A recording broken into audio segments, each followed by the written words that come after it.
दोस्तों नमस्कार, ये है मार्गदर्शन फॉर सिविल सर्विसेज। मैं अनुराग चौधरी।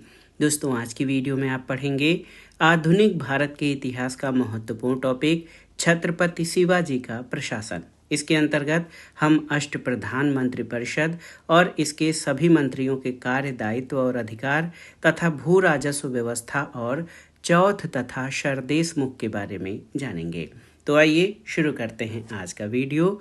शिवाजी का प्रशासन, अष्टप्रधान परिषद, भू राजस्व व्यवस्था से संबंधित महत्वपूर्ण तथ्य और जानकारी। दोस्तों ये वीडियो आपके आगामी विभिन्न प्रतियोगी परीक्षाओं जैसे TGT, PGT, LT grade, government inter college प्रवक्ता, गवर्नमेंट डिग्री कॉलेज, उच्चतर शिक्षा असिस्टेंट प्रोफेसर, केंद्रीय विद्यालय संगठन के साथ विभिन्न राज्य लोक सेवा आयोगों द्वारा आयोजित परीक्षाओं के सामान्य ज्ञान और सामान्य अध्ययन के भारतीय इतिहास खंड के लिए बहुत ही उपयोगी है। तो आइए शुरू करते हैं आज का वीडियो। सबसे पहले जानते हैं शिवाजी के प्रशासन के मुख्य सिद्धांतों के बारे में। दोस्तों आप जान लीजिए कि शिवाजी के राजत्व का आदर्श जो है प्राचीन हिंदू सिद्धांतों पर आधारित था। शिवाजी हिंदू राजा थे और उनके राजत्व का आदर्श प्राचीन हिंदू सिद्धांतों पर आधारित था, यानी हिंदू धर्म ग्रंथों में राजत्व के जो सिद्धांत थे उन पर आधारित था उनका प्रशासन। और भारतीय शास्त्रीय दृष्टिकोण से शिवाजी अच्छे राजा थे और वो अपने राज्य के सर्वोच्च अधिकारी थे। राजा जो है मराठा प्रशासन में राज्य का सर्वोच्च अधिकारी होता था और इसी के अनुरूप शिवाजी राज्य के सर्वोच्च अधिकारी थे और उनकी उपाधि जो थी वो छत्रपति थी। याद रखिएगा, शिवाजी को छत्रपति शिवाजी के नाम से जाना जाता है और राजा समस्त प्रशासन की धुरी था। शिवाजी के शासनकाल में जो राजा था वो समस्त प्रशासन की धुरी था। प्रशासन की धुरी का मतलब ये है कि सभी कार्य राजा के अधिकार, राजा के दायित्व और उसी के अधिकार से किए जाते थे। जो मंत्री होते थे या अन्य लोग होते थे राज्य कार्य में सहयोग के लिए, वो सभी राजा की इच्छा पर निर्भर होते थे। और सबसे बड़ी चीज़ ये कि मंत्रियों की सलाह को मानना या न मानना वो राजा की इच्छा पर निर्भर होता था और राज्य के संपूर्ण अधिकार और शक्तियाँ राजा के हाथों में केंद्रित होते थे। तो याद रखिएगा दोस्तों, शिवाजी ने प्राचीन हिंदू राजत्व के सिद्धांतों के आधार पर शासन किया। वो अच्छे राजा थे और आप जान लीजिए कि उन्होंने राज्य की संपूर्ण शक्ति जो है अपने हाथ में रखी थी। राज्य के संपूर्ण अधिकार और शक्तियां उसके हाथों में केंद्रित होते थे। और देखिए एक और भी महत्वपूर्ण तथ्य है शिवाजी के शासन के संबंध में। उनका साम्राज्य जो है, शिवाजी का जो साम्राज्य है, नोट करते हैं, 2 भागों में विभक्त था। ये कौन कौन से 2 भाग थे? एक तो था स्वराज, स्वराज यानी अपना राज, और दूसरा था मुल्क ए कादिम। यहाँ पर देखते हैं, ये पूछ भी सकता है, मुल्क ए कादिम। मुल्क ए कादिम का अर्थ क्या होता है? तो जान लीजिए कि मुल्क ए कादिम पुराना प्रदेश और भूमि का वह अनिश्चित क्षेत्र था जो वैधानिक रूप से मुगल साम्राज्य के अंतर्गत आता था, लेकिन इससे चौथ वसूल की जाती थी, लेकिन वो शिवाजी के प्रशासन की सीमा में नहीं था। और शिवाजी का जो स्वराज था इसमें महाराष्ट्र, कर्नाटक और तमिलनाडु, शिवाजी के स्वराज में महाराष्ट्र, कर्नाटक और तमिलनाडु के बड़े हिस्से शामिल थे। और रघुनाथ पंडित हनुमंते के निरीक्षण में चुने हुए विशेषज्ञों द्वारा राज व्यवहार कोरा नामक शासकीय शब्दावली का शब्दकोश तैयार कराया गया था। तो याद रखिएगा, जो मराठा साम्राज्य था शिवाजी का 2 भागों में था, स्वराज यानी अपना राज और मुल्क ए कादिम यानी पुराना प्रदेश, और दूसरा स्वराज अथवा मुल्क ए कादिम, स्वराज अथवा मुल्क ए कादिम, और ये जो है ये एक ही था, मुल्क ए कादिम पुराना प्रदेश, और दूसरा एक मुगल स्वायत्तता के अंतर्गत मुगल क्षेत्र के अंतर्गत जो था वो अनिश्चित क्षेत्र था, वैधानिक रूप से मुगल साम्राज्य के अंतर्गत आता था, लेकिन आप जान लीजिए कि इससे चौथ वसूलने का कार्य शिवाजी के द्वारा किया जाता था। अब आइए जानते हैं अष्टप्रधान परिषद के बारे में। अष्टप्रधान परिषद जो है ये शिवाजी के प्रशासन की महत्वपूर्ण जो है मंत्रिपरिषद थी और इसी के द्वारा जो प्रशासन के महत्वपूर्ण कार्य थे संपन्न किए जाते थे। आइए अष्टप्रधान परिषद, इसके प्रमुख मंत्री और उनके कार्य और अधिकारों के बारे में जानते हैं। दोस्तों, प्रशासन में शिवाजी की सहायता और परामर्श के लिए 8 मंत्रियों की एक परिषद थी जिसको अष्टप्रधान कहा जाता था।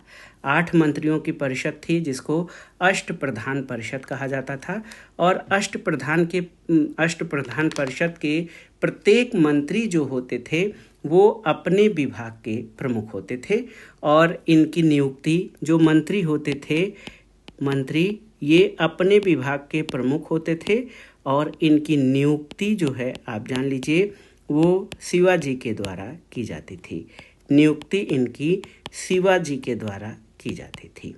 तो याद रखिए, शिवाजी को प्रशासन कार्य में सहयोग देने के लिए, परामर्श देने के लिए अष्टप्रधान परिषद थी। ये 8 मंत्रियों की समिति होती थी, परिषद होती थी और इसके मंत्री अपने अपने विभागों के प्रमुख होते थे। इनकी नियुक्ति शिवाजी के द्वारा की जाती थी। अपने कार्यों के लिए वो शिवाजी के प्रति उत्तरदायी थे। और एक और महत्वपूर्ण तथ्य आपको जानना जरूरी है कि जो मंत्री थे, अष्टप्रधान परिषद के मंत्रियों को शिवाजी ने कोई अलग से विशेष स्वतंत्र अधिकार नहीं दिए थे। ये मंत्री शिवाजी के उच्च सचिवों के तरह थे और मंत्रियों से परामर्श लेने के लिए शिवाजी बाध्य नहीं थे और शिवाजी ने किसी भी मंत्री के पद को आनुवांशिक नहीं होने दिया। तो ये जो अष्टप्रधान के पद थे ये आनुवांशिक नहीं थे। ये भी एक बहुत ही महत्वपूर्ण तथ्य है। आनुवांशिक नहीं, आनुवांशिक न होने का मतलब ये है कि कोई भी मंत्री जो है उसके मृत्यु के बाद उसका पुत्र जो है वो उस पद पे नहीं आता था। योग्यता और उनकी जो सामर्थ्य थी उसके आधार पर अष्टप्रधान परिषद के मंत्रियों की नियुक्ति होती थी। अब आइए जो सबसे महत्वपूर्ण टॉपिक है इस वीडियो का, इसमें हम अष्टप्रधान के प्रमुख जो मंत्री थे उनके कार्यों के बारे में जानते हैं। तो सबसे पहला जो मंत्री था वो था पेशवा। पेशवा, ये इसको आप मुख्य प्रधान कहें तो ठीक होगा। पेशवा या मुख्य प्रधान, ये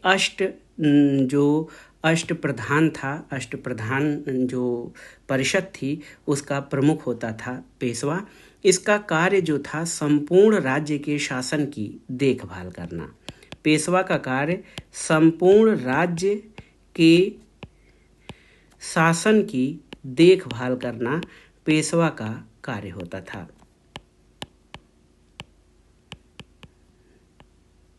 और ये राजा की अनुपस्थिति में उसके कार्यों को भी संपन्न करता था।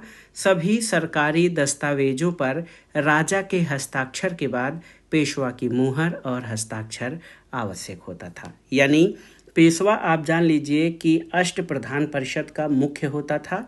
इसका कार्य संपूर्ण राज्य के शासन की देखभाल करना, राजा की अनुपस्थिति में उसके कार्यों की देखभाल करना, सभी सरकारी दस्तावेजों पर राजा के हस्ताक्षर के बाद पेशवा की मुहर और हस्ताक्षर आवश्यक थे। यानी जो राजा के कार्य थे उसको वैधानिकता देने के लिए पेशवा महत्वपूर्ण जो है ये अष्टप्रधान का महत्वपूर्ण मंत्री होता था।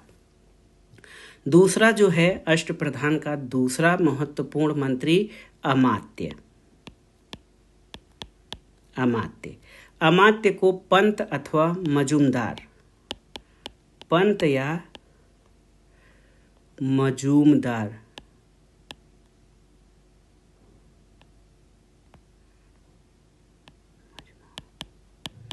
देखिए, अष्टप्रधान का जो दूसरा मंत्री होता था उसे अमात्य, पंत अथवा मजमुआदार कहा जाता था। ये राज्य का जो है अर्थ मंत्री या वित्त मंत्री कहा जाए, ये मजूमदार राज्य का अर्थ मंत्री होता था। राज्य की आय व्यय की देखभाल करना इसका कार्य था। और सबसे महत्वपूर्ण ये था कि राज्य के आय व्यय की देखभाल करना, राजा को उससे अवगत कराना इसका कार्य था। और शिवाजी के अमात्य रामचंद्र पंत थे, ये महत्वपूर्ण तथ्य है। तो पेशवा मुख्य प्रधान होता था, दूसरा मंत्री अमात्य था, पंत या मजूमदार ये एक प्रकार से अर्थ मंत्री होता था। अष्ट प्रधान का तीसरा जो अंग था वो मंत्री या इसको वाकया नवीश कहा जाता था।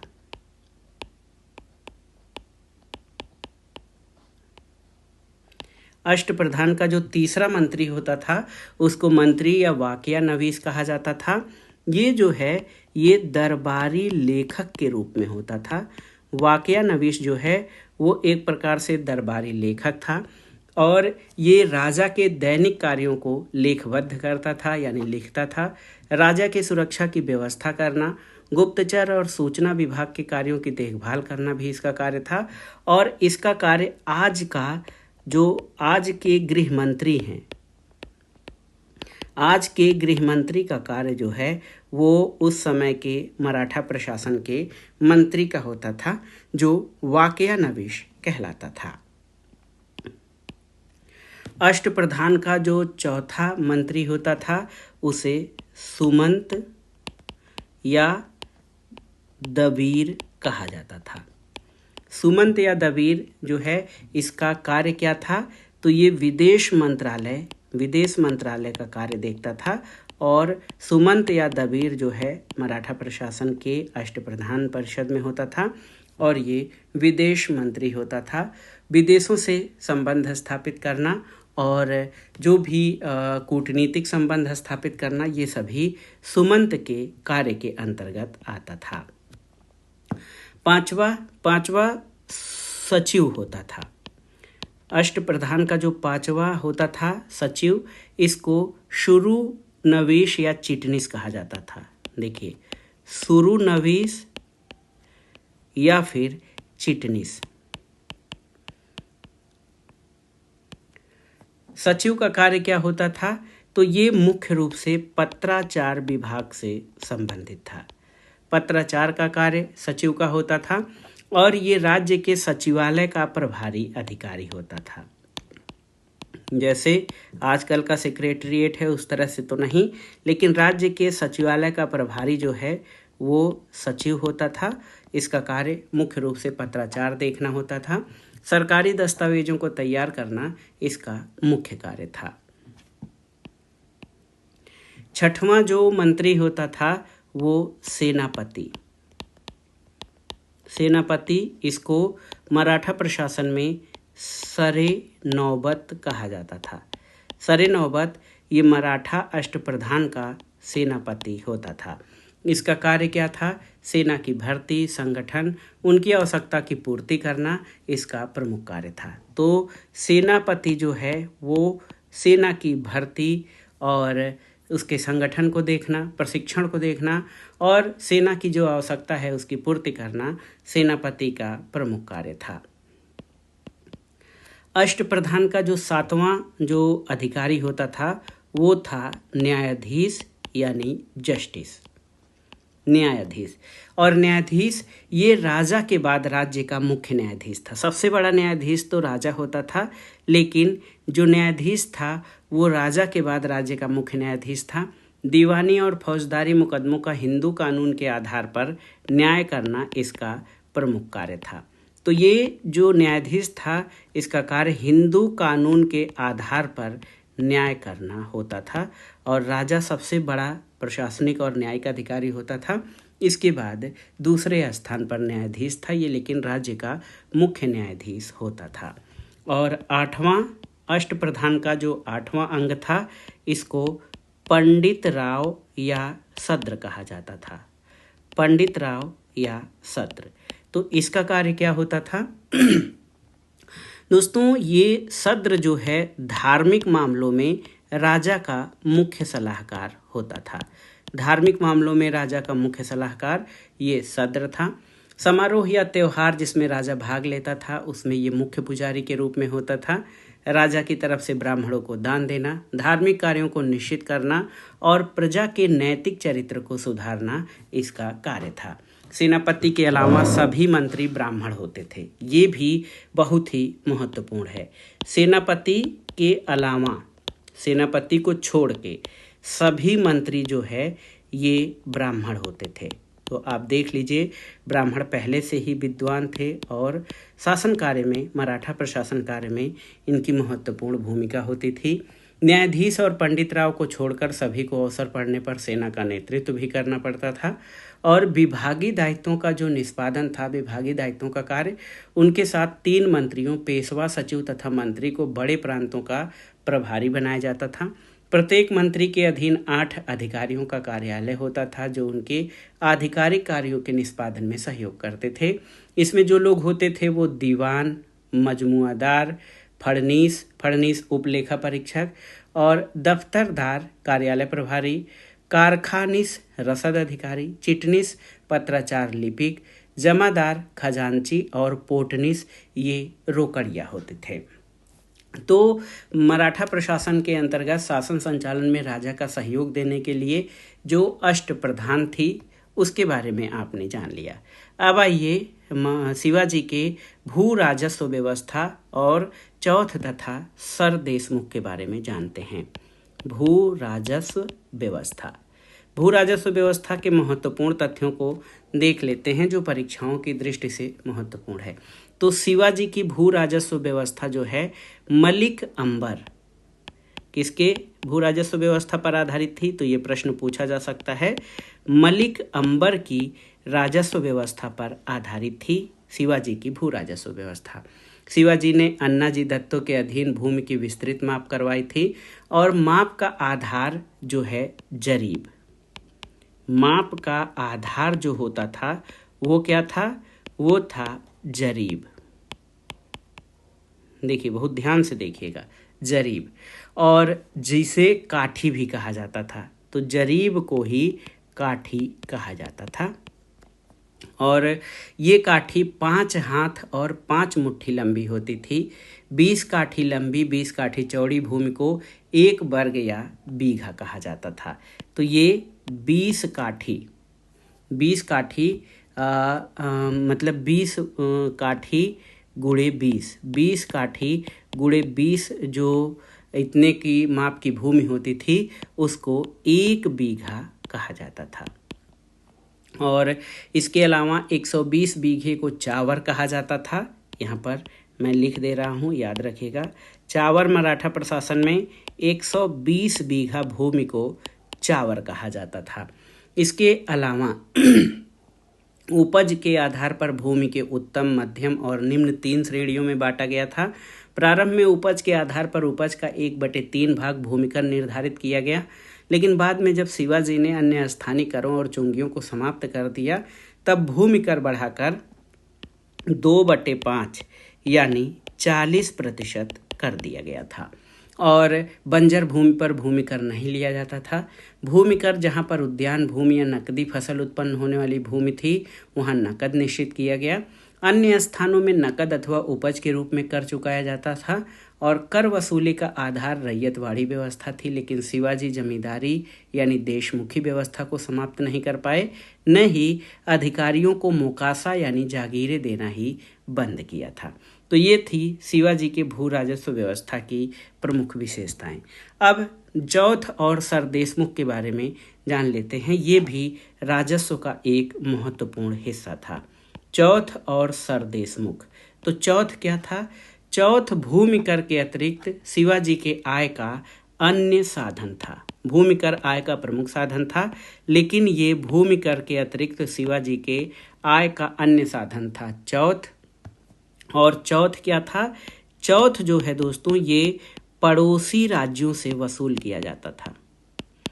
चौथ एक प्रकार का कर था, ये पड़ोसी राज्यों से वसूल किया जाता था और इसकी मात्रा कितनी होती थी? राज्य की आय का 1/4, इसीलिए इसका नाम चौथ पड़ा है। तो इसकी मात्रा जो है राज्य की आय का 1/4 होती थी। और इस कर के बदले क्या होता था, तो इस कर के बदले पड़ोसी राज्यों को शिवाजी के आक्रमण और लूटपाट से बचने का आश्वासन प्राप्त होता था। यानी पड़ोसी राज्यों को सुरक्षा और आक्रमण से सुरक्षा और लूटपाट से बचने का आश्वासन प्राप्त हो जाता था, जो राज्य चौथ कर देता था। सर देशमुख क्या है, इसके बारे में जान लेते हैं।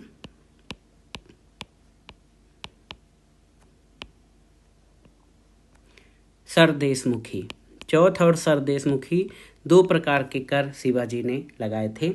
तो ये कर भी याद रखिएगा पड़ोसी राज्यों से ही वसूल किया जाता था।